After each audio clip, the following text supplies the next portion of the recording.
Do you remember when you were a kid and you played on a seesaw? When was it the most fun? I'll bet it was the most fun when you and your friend took turns going up and down. However, in order for you to do that, you both had to roughly be about the same weight. Now, think of a time when riding on a seesaw wasn't so much fun.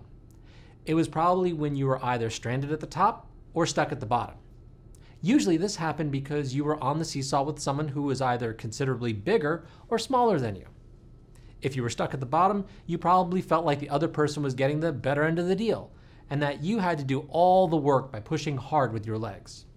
If you were stuck at the top, you may have liked the view there, but you might have also been terrified at dangling so high in the air without the ability to get down. You were wholly dependent on the other person on the bottom to eventually lower you to the ground. That's not a fun way to play, and it can be frustratingly unfair and even a little dangerous. Couples relationships, when looking at issues of power, follow the same patterns as seesaws.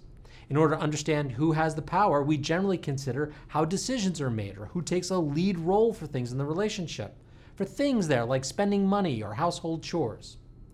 Now, if the couple is a more egalitarian couple, then their power is evenly distributed.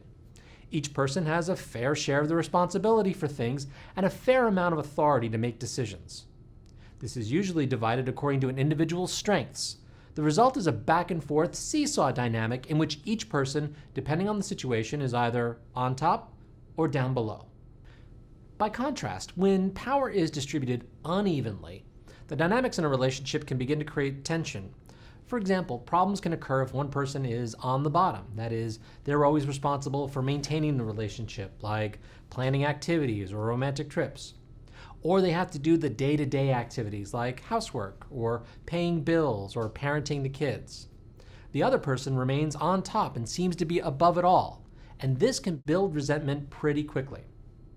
For these people on the bottom, they frequently believe that if I don't do it, it won't get done. Sometimes they may be thought of as control freaks.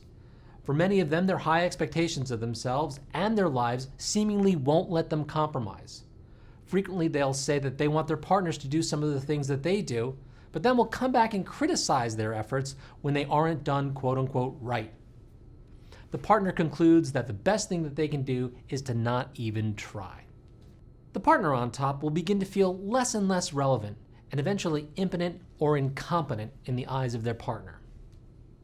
The common feeling, regardless of whether the person is on top or on bottom, is powerlessness.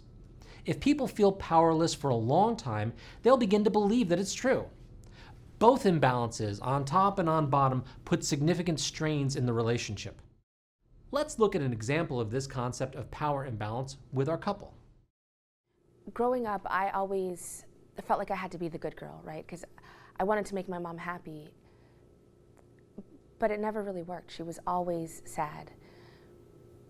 My parents got divorced when I was really young, so it was just me and my mom. My father was never really around. Her second husband was really more like a father to me. And then he left. Well, she cheated on him when I was a teenager. And I was so mad at her for making him go away, you know? And the man she cheated on him with became her third husband. So when I got to high school, I just wanted to escape, to get out of the house, you know? So I was so happy when I could drive, and I had a boyfriend, and it was all just so exciting, you know? And I thought that if I married a better man than she did, I could do better. But now, you know, my mom and I have a totally different relationship. We're like best friends. I talk to her 3 to 4 times a week. Yeah, all the time. Usually right when I get home. She's always putting in the time with her mom, but she never makes that kind of an effort with me. Is it really so wrong for me to be friends with my mother?